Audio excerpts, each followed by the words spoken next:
Documento 77. As criaturas intermediárias. A maioria dos mundos habitados de Nébadon abriga um ou mais grupos de seres únicos que existem em um nível de operação vital, que é intermediário entre o dos mortais dos reinos e o das ordens angélicas. E por isso eles são chamados de criaturas ou seres intermediários. Essas criaturas parecem ser um acidente do tempo, mas são encontradas em um âmbito tão vasto e são de uma ajuda tão preciosa que há muito nós as aceitamos como uma das ordens essenciais à nossa ministração planetária combinada. Em Urântia, duas ordens distintas de seres intermediários estão em função: o corpo primário ou mais antigo, que veio à existência nos dias passados da Dalamátia, e o corpo secundário ou mais jovem, cuja origem data dos tempos de Adão. 1. Os seres intermediários primários. Os seres intermediários primários têm a sua origem em uma interligação única entre o material e o espiritual em Urântia. Sabemos da existência de criaturas semelhantes em outros mundos e outros sistemas, mas elas originaram-se por meio de técnicas diferentes. É conveniente ter-se sempre em mente que as auto-outorgas sucessivas dos filhos de Deus em um planeta em evolução produzem mudanças acentuadas na economia espiritual daquele reino e que algumas vezes modificam os trabalhos de interação das agências espirituais e materiais em um planeta e criam situações que são de fato difíceis de serem compreendidas.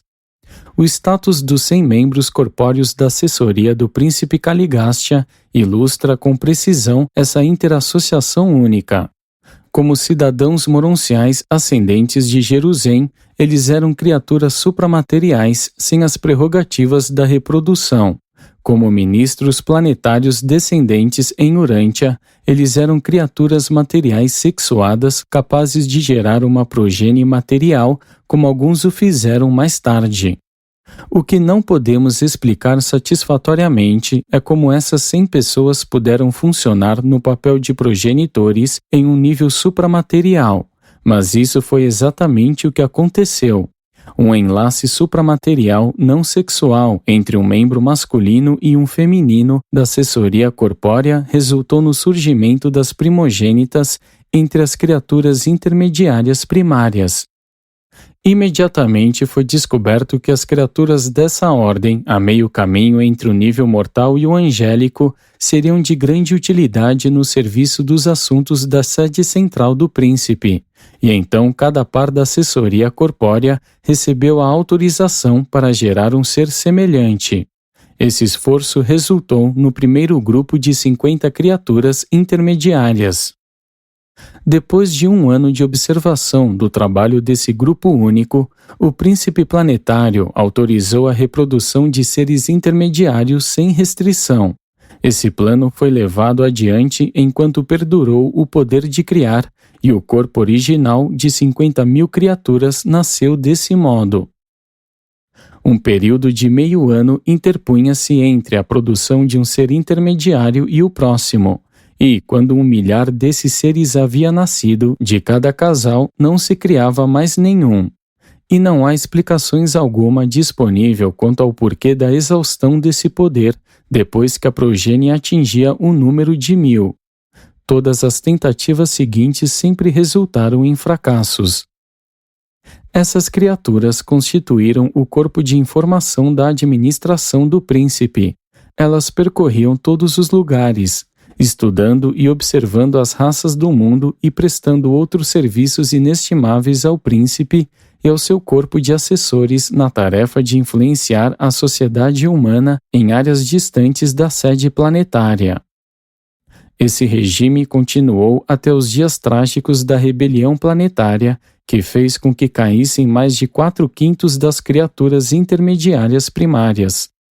O corpo leal aderiu ao serviço dos administradores Melquisedeques, funcionando sob a liderança titular de Van até os dias de Adão. 2. A raça nodita. Embora esta narrativa seja sobre a origem, natureza e função das criaturas intermediárias de Urântia, o parentesco entre as duas ordens, a primária e a secundária, torna necessário que se interrompa a história das criaturas intermediárias primárias neste ponto para acompanhar-se a linhagem da descendência dos membros rebeldes do grupo de assessores corpóreos do príncipe Caligástia, desde os dias da rebelião planetária até a época de Adão. Foi essa linhagem hereditária que nos dias iniciais do segundo jardim forneceu a metade da ascendência para as ordens secundárias de criaturas intermediárias.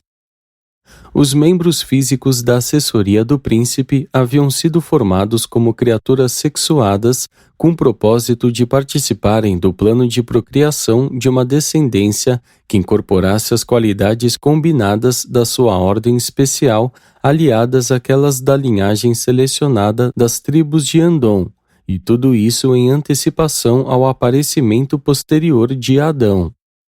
Os portadores da vida haviam planejado um novo tipo de ser mortal que englobava a união da progenie conjunta da assessoria do príncipe com a primeira geração da progenie de Adão e Eva.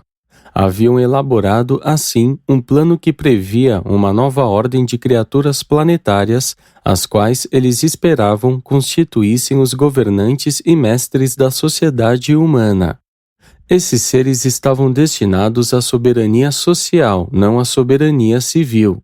No entanto, já que esse projeto malogrou quase completamente, nunca saberemos de que espécies de aristocracia de liderança benigna e cultura ímpar Urântia ficou privada desse modo.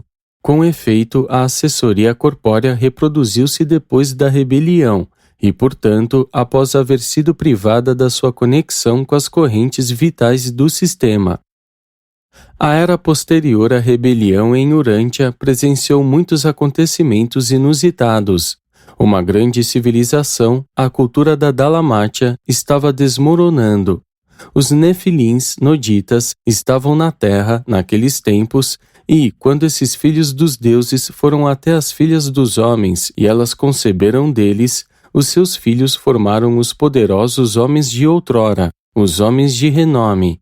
Ainda que dificilmente fossem filhos dos deuses, os assessores do príncipe e os seus primeiros descendentes eram considerados como tais pelos mortais evolucionários daqueles dias distantes.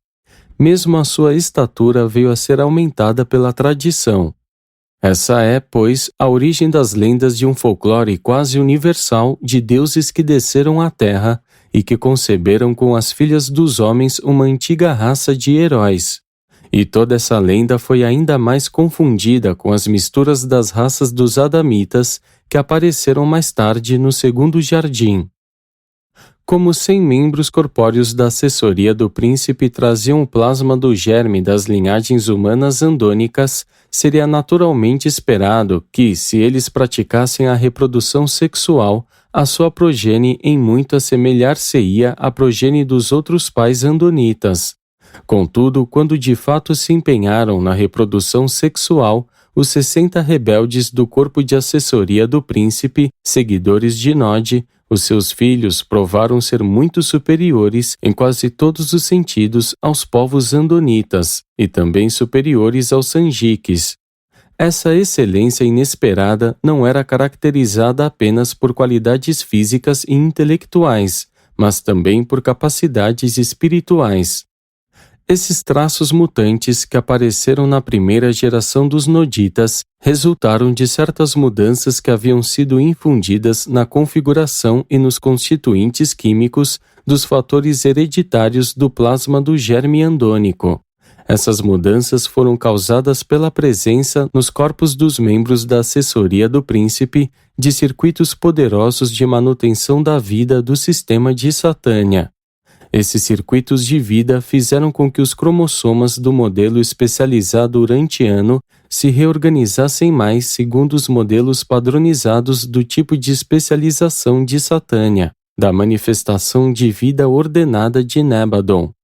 A técnica de metamorfose desse plasma do germe da vida, por meio da ação das correntes vitais do sistema, não é de todo diferente dos procedimentos por meio dos quais os cientistas de Urântia modificam os plasmas do germe das plantas e dos animais pelo uso dos raios-x.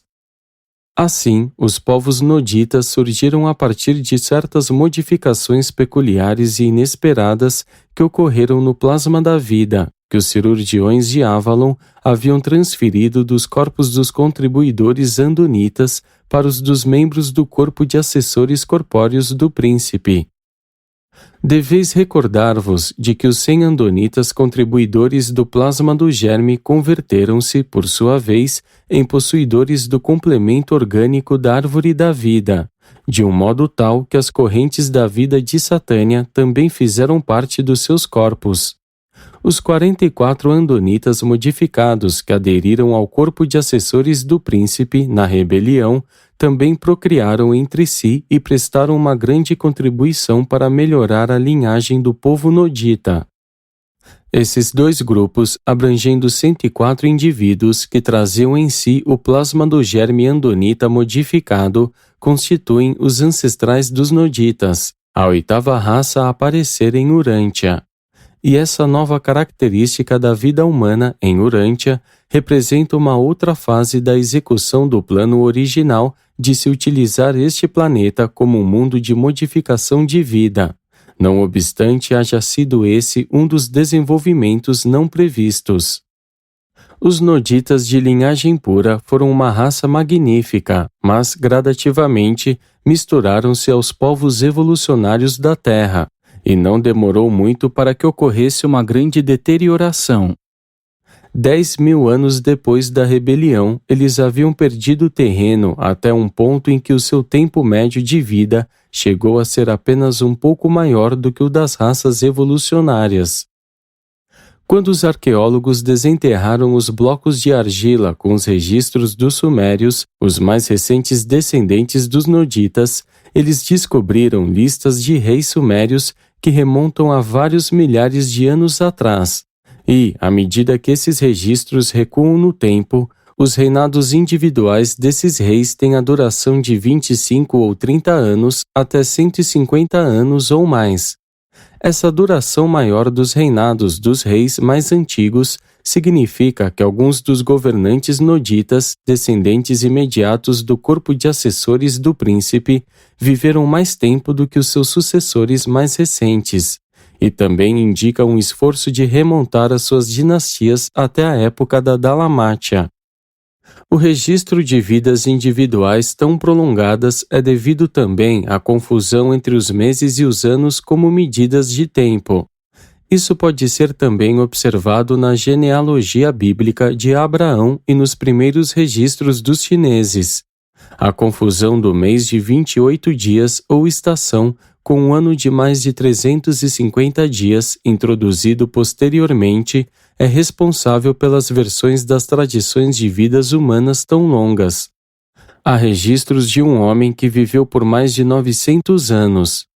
Esse período representa 70 anos incompletos e essas vidas foram consideradas como muito longas durante muito tempo, e posteriormente esse ciclo de vida foi definido como 3 vintenas mais 10. A medição do tempo pelo mês de 28 dias perdurou até muito tempo depois de Adão, quando, porém, os egípcios fizeram a reforma do calendário há aproximadamente 7.000 anos. Eles o fizeram com uma grande precisão, introduzindo o ano de 365 dias. 3. A Torre de Babel. Depois da submersão da Dalamátia, os noditas trasladaram-se para o norte e para o leste, e logo fundaram a nova cidade de Dilmun, como seu centro racial e cultural. E cerca de 50.000 anos depois da morte de Nod, quando a progenie do corpo de assessores do príncipe se havia tornado numerosa demais para subsistir nas terras imediatamente vizinhas da sua nova cidade de Dilmun, e, depois de se haverem estendido além de seus limites para realizar matrimônios com as tribos andonitas e sanjiques vizinhas das suas fronteiras, ocorreu aos seus líderes que algo deveria ser feito para preservar a sua unidade racial. Consequentemente, um conselho das tribos foi convocado e, depois de muito deliberar, adotou-se o plano de Bablote, um descendente de Nod. Bablote propôs edificar um templo pretensioso de glorificação racial no centro do território então ocupado por eles.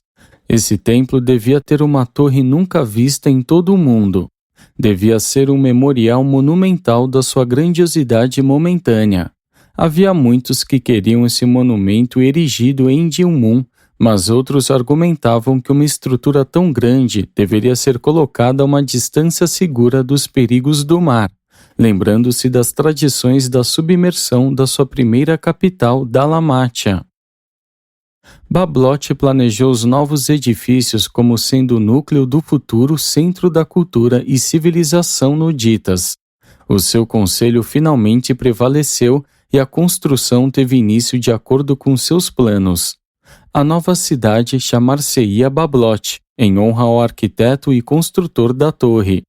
Esse local posteriormente ficaria conhecido como Bablod e finalmente como Babel. Mas, de algum modo, os noditas estavam ainda divididos quanto aos sentimentos em relação aos planos e propósitos desse empreendimento. Os seus líderes não estavam todos de acordo a respeito dos planos de construção, nem sobre a finalidade das edificações depois de prontas. Após 4 anos e meio de trabalho, adveio uma grande disputa a respeito do objetivo e do motivo pelos quais se construía a torre. As contendas tornaram-se tão amargas que todo o trabalho parou. Os carregadores de comida espalharam as novas sobre as discussões e um grande número de tribos começou a amontoar-se no local da construção. 3 pontos de vista diferentes foram propostos sobre o propósito da construção da torre. 1. O grupo maior, de quase a metade, desejava ver a torre construída como um memorial da história nodita e da sua superioridade racial. Eles achavam que devia ser uma estrutura grande e imponente que devia suscitar a admiração de todas as futuras gerações. 2. A segunda maior facção queria que a torre fosse destinada a comemorar a cultura de Dilmun. Eles previam que Bablote viesse a ser um grande centro de comércio, de arte e de manufatura. 3. O contingente menor e minoritário sustentava que a edificação da torre representava uma oportunidade de redimir o desatino dos seus progenitores por haverem participado da rebelião de Caligástia.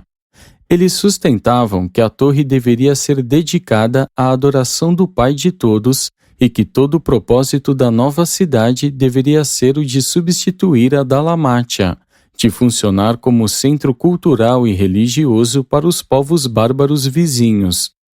O grupo religioso foi logo derrotado na votação.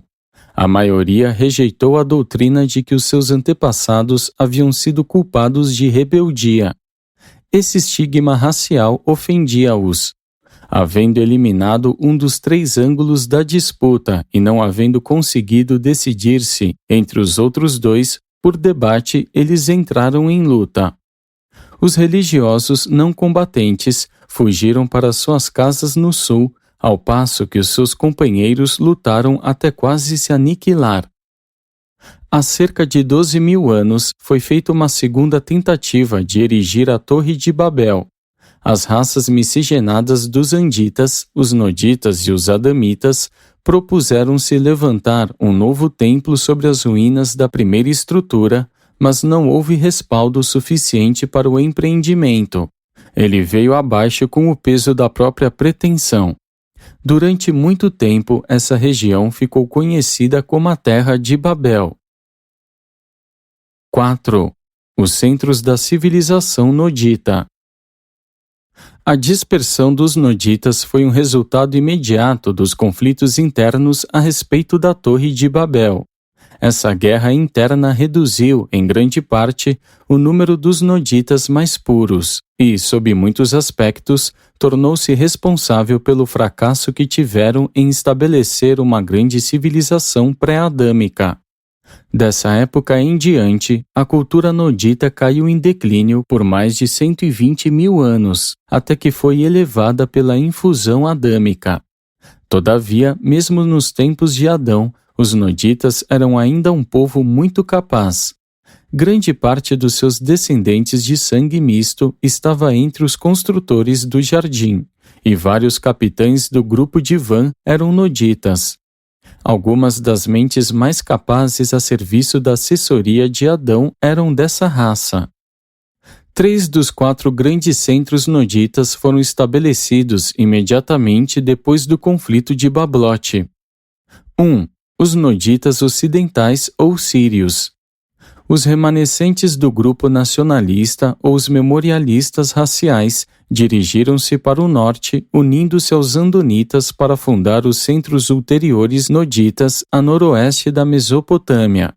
Esse foi o maior grupo de noditas em dispersão que contribuiu muito para a aparição posterior da linhagem assíria. 2. Os noditas orientais ou elamitas. Os partidários da cultura e do comércio migraram em grandes números para o leste até Elam e ali se uniram com as tribos sanjiques miscigenadas. Os elamitas de 30 ou 40 mil anos atrás, em grande parte, haviam adquirido a natureza sanjique, se bem que houvessem continuado a manter uma civilização superior à dos bárbaros das vizinhanças. Depois do estabelecimento do segundo jardim, era costumeiro aludir-se a essa colônia nodita vizinha como a terra de Nod. E, durante o longo período de paz relativa entre esse grupo nodita e os adamitas, as duas raças ficaram altamente fundidas, pois mais e mais passou a ser um costume dos filhos de Deus, os adamitas, casar-se com as filhas dos homens, as noditas. 3. Os noditas centrais ou pré-sumérios. Um grupo pequeno na embocadura dos rios Tigre e Eufrates conservou, mais que outros, a sua integridade racial. Eles subsistiram por milhares de anos e, afinal, deram origem à descendência nodita, que, misturada aos adamitas, fundou os povos sumérios dos tempos históricos. E tudo isso explica como os sumérios apareceram tão súbita e misteriosamente no cenário da Mesopotâmia. Os pesquisadores nunca serão capazes de determinar a origem dessas tribos remontando ao princípio dos sumérios, que tiveram a sua origem 200 mil anos antes da submersão da Dalamátia. Sem nenhum vestígio da sua origem em outro lugar no mundo, essas tribos antigas subitamente se apresentam no horizonte da civilização com uma cultura plenamente desenvolvida e superior, abrangendo templos, trabalhos em metal, agricultura, animais, cerâmica, tecelagem, leis comerciais, códigos civis, cerimonial religioso e um sistema de escrita antigo. No começo da era histórica, já tinham havido muito perdido o alfabeto da Dalamátia, tendo adotado o sistema peculiar da escrita originada em Dilmun. A língua suméria, ainda que virtualmente perdida para o mundo, não era semítica. Tinha muito em comum com as chamadas línguas arianas. Os registros bem elaborados deixados pelos sumérios descrevem o local de uma notável colônia que se situava no Golfo Pérsico, próximo da antiga cidade de Dilmun. Os egípcios chamavam de Dimate essa cidade de glória antiga, enquanto, mais tarde, os sumérios adamizados confundiram a primeira e a segunda cidade nodita com a Dalamátia e chamaram todas três de Dilmun. E os arqueólogos já encontraram as antigas placas de argila suméria que falam desse paraíso terreno, onde os deuses pela primeira vez abençoaram a humanidade com o exemplo de uma vida civilizada e cultural. E essas placas descritivas de Dilmun, o paraíso de homens e de Deus, estão agora silenciosamente guardadas nas prateleiras empoeiradas de muitos museus. Os sumérios bem sabiam do primeiro e do segundo Éden, mas, a despeito de casamentos extensivos entre eles e os adamitas, continuaram a considerar os residentes do norte do jardim como sendo uma raça estrangeira. O orgulho dos sumérios por serem da cultura andita mais antiga levou-os a ignorar essas novas perspectivas de glória em favor da grandeza e da tradição paradisíaca da cidade de Dilmun. 4. Os Noditas do Norte e os Amadonitas, os Vanitas. Esse grupo surgiu antes do conflito de Bablote. Esses Noditas mais setentrionais eram descendentes daqueles que haviam abandonado a liderança de Nod e dos seus sucessores para ligar-se a Van e a Amadon. Alguns dos primeiros colaboradores de Van estabeleceram-se posteriormente em locais próximos das margens do lago que ainda leva o seu nome, e as suas tradições cresceram em torno dessa localidade. Ararat tornou-se a sua montanha sagrada, tendo para os Vanitas dos tempos posteriores um significado análogo ao que o Monte Sinai teve para os hebreus. Há 10.000 anos, os Vanitas, ancestrais dos assírios, ensinavam que a sua lei moral de 7 mandamentos havia sido dada pelos deuses a Van no Monte Ararat. Eles acreditavam firmemente que Van e o seu companheiro Amadon foram levados vivos para fora do planeta enquanto estavam no topo da montanha absortos na adoração. O Monte Ararat era a montanha sagrada da Mesopotâmia do Norte, e, posto que grande parte das vossas tradições desses tempos antigos foi adquirida por meio da história da enchente da Babilônia, não é nenhuma surpresa que o Monte Ararat e a sua região fossem posteriormente imbricados com as histórias mais recentes dos judeus sobre Noé e o dilúvio universal. Por volta de 35.000 a.C., Adanson visitou uma das antigas colônias mais orientais dos antigos Vanitas e ali fundou o seu centro de civilização. 5. Adanson e Hata. Havendo delineado os antecedentes noditas da linhagem dos seres intermediários secundários, esta narrativa deveria agora considerar a metade adâmica dos seus ancestrais, pois os seres intermediários secundários são também netos de Adanson, o primogênito da raça violeta de Urântia. Adanson fez parte daquele grupo de filhos de Adão e Eva que escolheu permanecer na terra com o seu pai e sua mãe. E esse primogênito de Adão havia ouvido Van e Amadon falarem várias vezes na história do seu lar, nos Planaltos do Norte e, algum tempo depois do estabelecimento do segundo jardim, ele decidiu partir em busca daquelas terras dos sonhos da sua juventude. Adanson tinha 120 anos de idade nessa época e era pai de 32 filhos da pura linhagem do primeiro jardim. Ele queria permanecer com seus pais e ajudá-los a edificar o segundo jardim, mas estava bastante perturbado pela perda da sua companheira e seus filhos, todos os quais haviam escolhido ir para Edentia junto com as outras crianças adâmicas, preferindo tornar-se pupilos dos Altíssimos. Adanson não queria abandonar os seus pais em Urântia, não estava inclinado a fugir das provações nem dos perigos, mas achava o ambiente do segundo jardim longe de satisfatório. E muito fez para adiantar ali as atividades iniciais de defesa e de construção, mas decidiu ir para o norte na primeira oportunidade. E, se bem que a sua partida tenha sido totalmente amigável, Adão e Eva lamentaram muito ter de perder o seu filho mais velho, de vê-lo ir para um mundo estranho e hostil de onde temiam ele nunca fosse voltar. Uma companhia de 27 membros foi com Adanson para o norte, em busca do povo das suas fantasias de infância. De fato, em pouco mais de 3 anos, o grupo de Adanson encontrou o objeto da sua aventura, e entre os desse povo ele descobriu uma maravilhosa e bonita jovem de 23 anos que dizia ser a última descendente de linhagem pura do corpo de assessores do príncipe. Essa mulher, Hata, dizia que os seus ancestrais eram todos descendentes de 2 membros caídos do corpo de assessores do príncipe. Ela era a última da sua raça, não tendo irmãos nem irmãs vivos. Já havia decidido não se casar, havia acabado de decidir não deixar nenhuma progenie, mas entregou o seu coração ao majestoso Adanson. E quando ouviu a história do Éden, de como as predições de Van e de Amadon haviam realmente acontecido, e, quando ficou sabendo da falta cometida no jardim, ficou possuída por um único pensamento: desposar esse filho e herdeiro de Adão. E rapidamente a mesma ideia tomou conta de Adanson, e em pouco mais de 3 meses eles estavam casados. Adanson e Rata tiveram uma família de 67 crianças. Deram origem a uma grande linhagem de dirigentes do mundo, mas fizeram algo mais. Deve ser relembrado que esses 2 seres eram ambos realmente supra-humanos.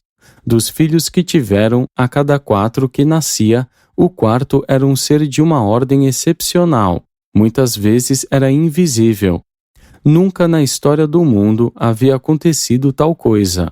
Rata ficou bastante impressionada e até mesmo supersticiosa, mas Adanson sabia muito bem da existência das criaturas intermediárias primárias e concluiu que alguma coisa semelhante devia estar acontecendo diante dos seus olhos. Quando veio o segundo ser de comportamento estranho, ele decidiu que os 2 deviam acasalar-se, pois que um era masculino e o outro feminino. E essa é a origem da ordem secundária de seres intermediários. Dentro de 100 anos, antes que esse fenômeno tivesse o seu fim, quase 2.000 seres foram trazidos à existência.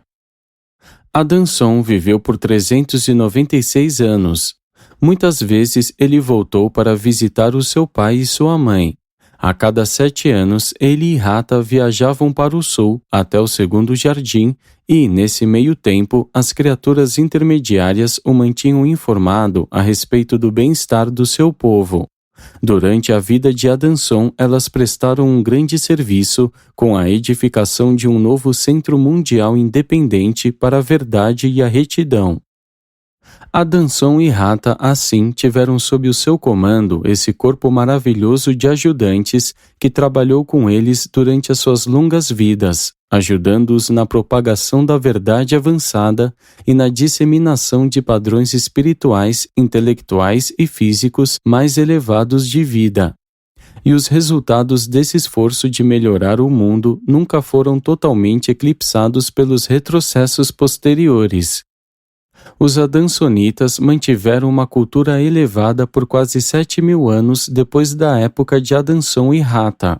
Mais tarde, miscigenaram-se com os vizinhos Noditas e Andonitas e foram igualmente incluídos entre os poderosos homens de outrora.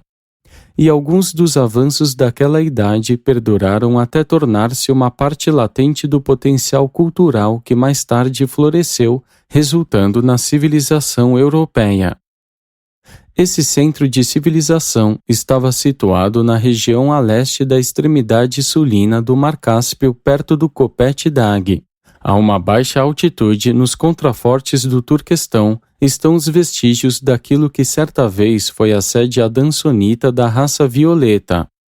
Nesses locais dos planaltos situados em uma antiga faixa estreita de fertilidade que se estende na parte baixa dos contrafortes da cadeia do Kopet, 4 culturas diversas surgiram, em vários períodos, fomentadas por 4 grupos diferentes de descendentes de Adanson. O segundo desses grupos migrou para o oeste até a Grécia e as ilhas do Mediterrâneo.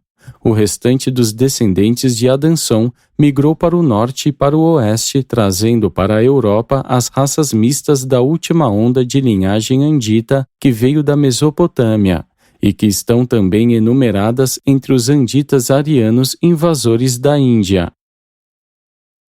6. As criaturas intermediárias secundárias. Enquanto as criaturas intermediárias primárias tiveram uma origem supra-humana, a ordem secundária é uma progenie da linhagem adâmica pura, unida a um descendente humanizado de ancestrais comuns do corpo primário. Entre os filhos de Adanson, houve apenas 16 desses progenitores peculiares de criaturas intermediárias secundárias. Esses filhos excepcionais eram igualmente divididos quanto ao sexo, e cada casal era capaz de produzir uma criatura intermediária secundária a cada 70 dias, por meio de uma técnica combinada de ligação sexual e não sexual. E esse fenômeno nunca havia sido possível na Terra antes daquela época e não mais aconteceu desde então. Esses 16 filhos viveram e morreram como mortais do reino, exceto pelas suas peculiaridades, mas a sua progenie eletricamente energizada vive indefinidamente, não estando sujeita às limitações da carne mortal. Cada um dos 8 casais finalmente produziu 248 criaturas intermediárias, e assim o corpo secundário original, em um total de 1984, veio à existência. Há 8 subgrupos de criaturas intermediárias secundárias. Elas são designadas como ABC, a primeira, a segunda, a terceira e assim por diante. E depois há as D e F, a primeira, a segunda e assim por diante. Depois da falta de Adão, as criaturas intermediárias primárias retornaram para o serviço dos administradores Melquisedeques, enquanto as do grupo secundário permaneceram ligadas ao centro de Adanson até a morte dele. 33 dessas criaturas intermediárias secundárias, chefes da sua organização, quando da morte de Adanson, tentaram mudar toda a ordem, levando-a para o serviço dos Melquisedeques, efetivando assim uma ligação com as do corpo primário. Mas, não tendo conseguido efetivar isso, desertaram do restante dos seus companheiros e passaram em bloco ao serviço dos administradores planetários. Depois da morte de Adanson, o remanescente das criaturas intermediárias secundárias tornou-se uma influência estranha, desorganizada e independente em Urântia. Daquela época aos dias de Maquiventa Melquisedeque, elas levaram uma existência irregular e não organizada. Foram parcialmente recolocadas sob controle por esse Melquisedeque, mas ainda eram uma fonte de muitas confusões até os dias de Cristo Micael. E, durante a permanência dele na Terra, todas elas tomaram suas decisões finais quanto ao seu destino futuro. A maioria leal alistou-se então sob a liderança das criaturas intermediárias primárias. 7. As criaturas intermediárias rebeldes. A maioria das criaturas intermediárias primárias estreou em pecado na época da rebelião de Lúcifer, quando foi feito um balanço da devastação da rebelião planetária, entre outras perdas, foi descoberto que das 50.000 originais, 40.119 criaturas estavam ligadas à secessão de Caligástia. O número original das criaturas intermediárias secundárias era de 1984 e destas, 873 não se alinharam com a direção de Micael e foram devidamente recolhidas e internadas quando do juízo planetário de Urântia no dia de Pentecostes. Ninguém pode prever o futuro dessas criaturas caídas. Os 2 grupos de criaturas intermediárias rebeldes estão agora mantidos sob custódia, aguardando o julgamento final dos assuntos da rebelião do sistema.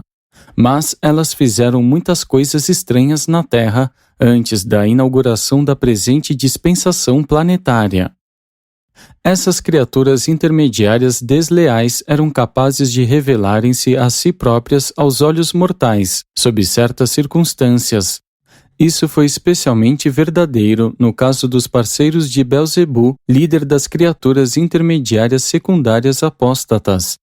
Contudo, essas criaturas únicas não devem ser confundidas com certos querubins e serafins rebeldes que também estavam na Terra até a época da morte e da ressurreição de Cristo. Alguns dos escritores da antiguidade designaram essas criaturas intermediárias rebeldes como espíritos do mal e como demônios, e os serafins e querubins apóstatas como anjos maus. Em nenhum mundo os espíritos do mal podem possuir a mente de qualquer mortal depois da vida outorgada de um filho do paraíso. Mas antes dos dias de Cristo Micael em Urântia, antes da vinda universal dos ajustadores do pensamento e da efusão do Espírito do Mestre sobre toda a carne, essas criaturas intermediárias rebeldes chegaram de fato a ser capazes de influenciar as mentes de certos mortais inferiores e, de um certo modo, de controlar as suas ações. Isso era realizado de um modo muito semelhante àquele pelo qual as criaturas intermediárias leais funcionam quando elas servem eficientemente como guardiãs de contato das mentes humanas, dos membros do corpo de reserva do destino de Urântia naqueles momentos em que o ajustador está, com efeito, destacado da personalidade durante uma sessão de contato com inteligências supra-humanas.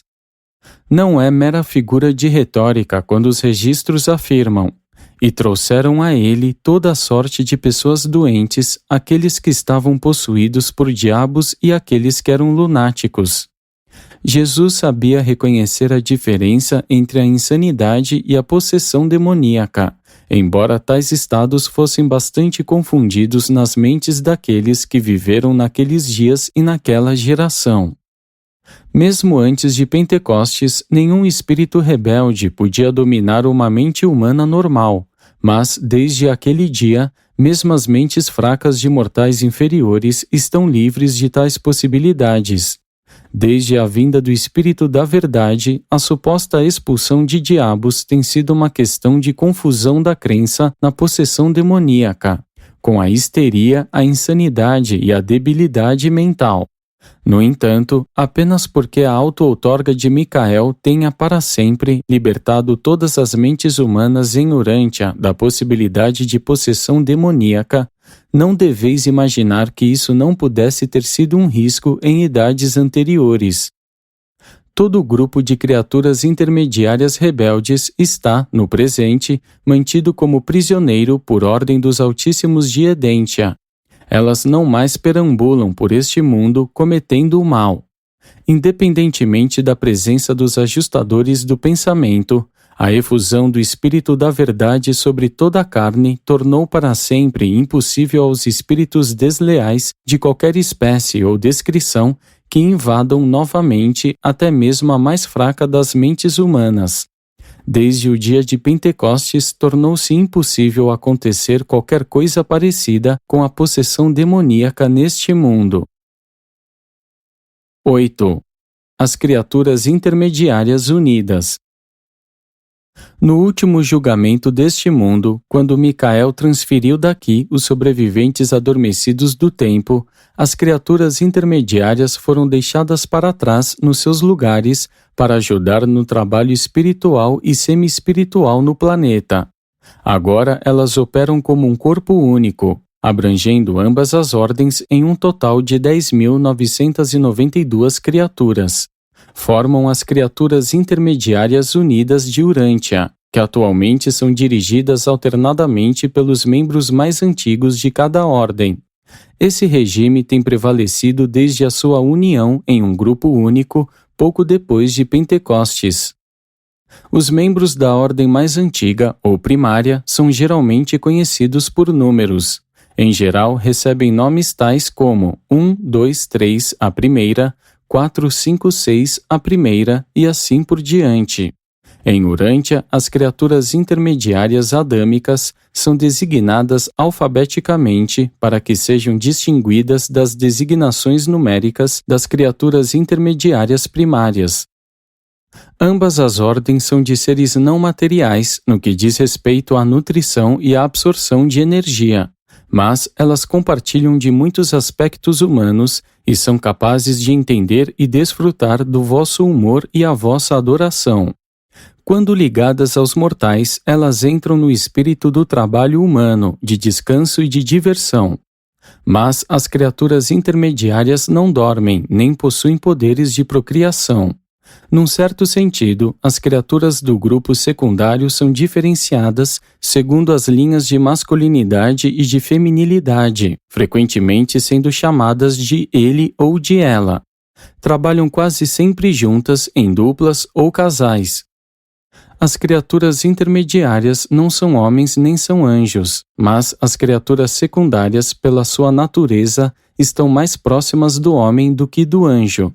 São, de um certo modo, das vossas raças e, portanto, muito compreensivas e compassivas no seu contato com os seres humanos. São de um valor inestimável para os serafins no seu trabalho com as várias raças da humanidade e para essas raças. e ambas as ordens são indispensáveis aos serafins que servem como guardiães pessoais dos mortais. As criaturas intermediárias unidas de Urântia estão organizadas para o serviço junto com os serafins planetários, de acordo com os dons inatos e as habilidades adquiridas nos grupos seguintes. 1. As criaturas intermediárias mensageiras. Este grupo tem nomes, formam um corpo pequeno que presta grande ajuda, em um mundo evolucionário, no serviço da comunicação pessoal rápida e de confiança. 2. As sentinelas planetárias. As criaturas intermediárias são guardiãs, são sentinelas dos mundos do espaço.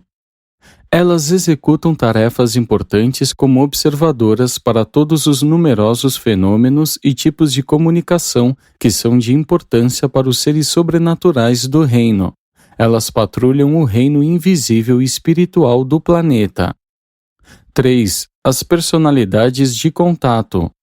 Nos contatos feitos com os seres mortais dos mundos materiais, tais como os que foram feitos com o sujeito por meio de quem essas comunicações foram transmitidas, as criaturas intermediárias são sempre utilizadas.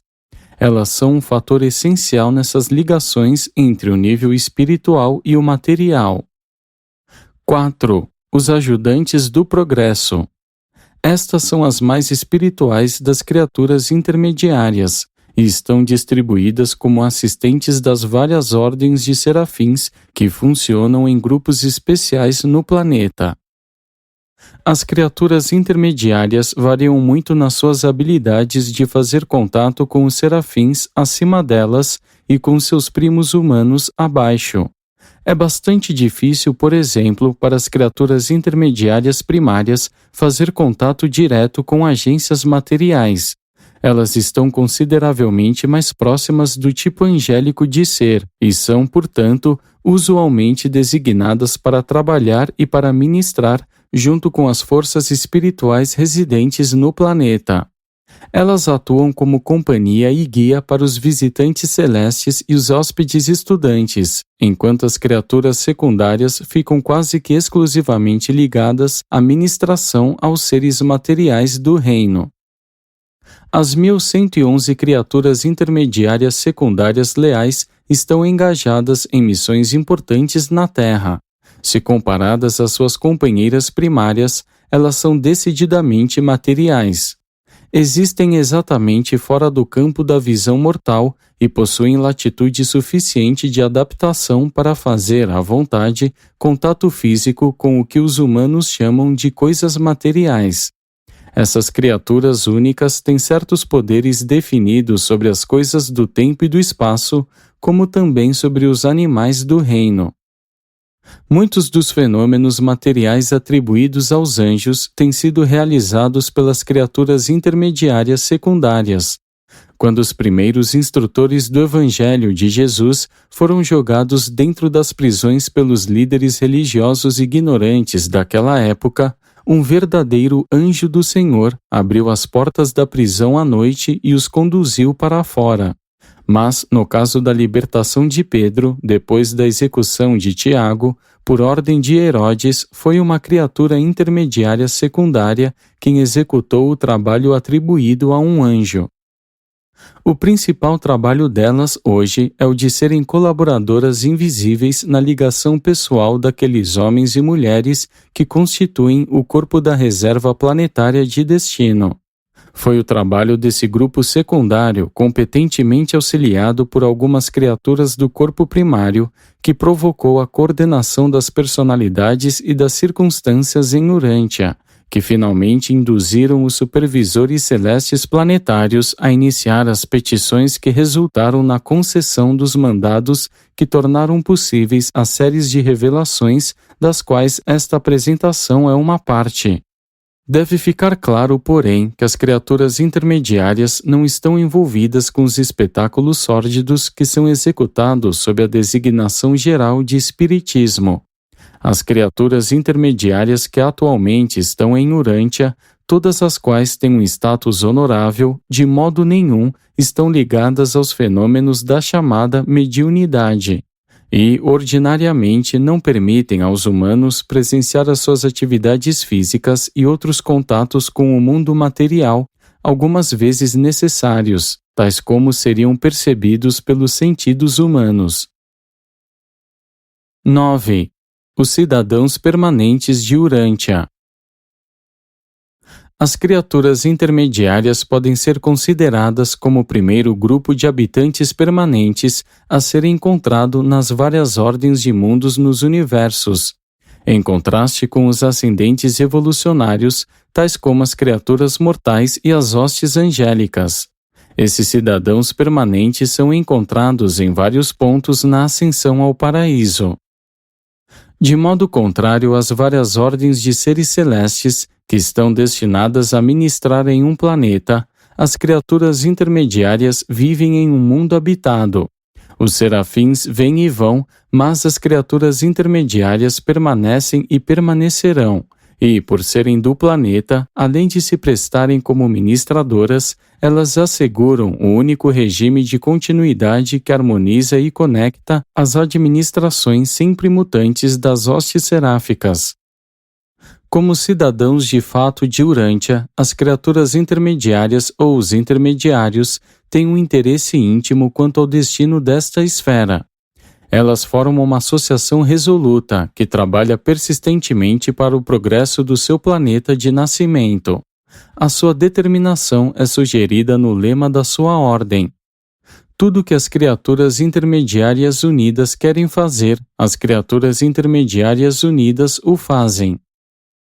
Ainda que a sua capacidade de ultrapassar os circuitos de energia permita que a partida do planeta seja factível para qualquer criatura intermediária, elas comprometeram-se individualmente a não abandonar o planeta antes de serem liberadas pelas autoridades do universo algum dia.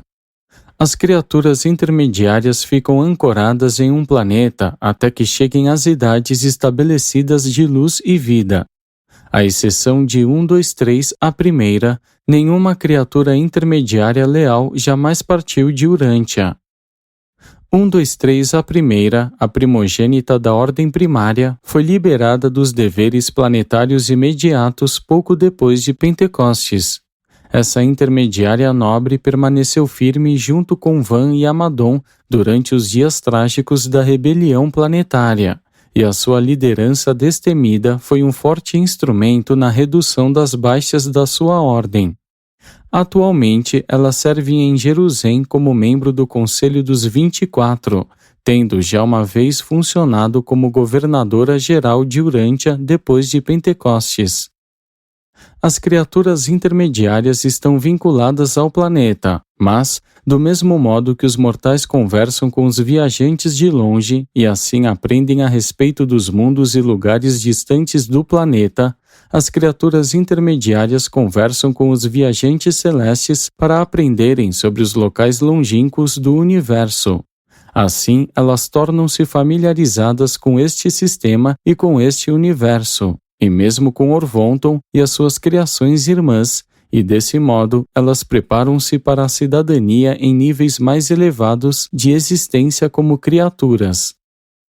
Embora as criaturas intermediárias hajam sido trazidas à existência já plenamente desenvolvidas, não experienciando nenhum período de crescimento nem desenvolvimento a partir da imaturidade, elas nunca cessam de crescer em sabedoria e em experiência.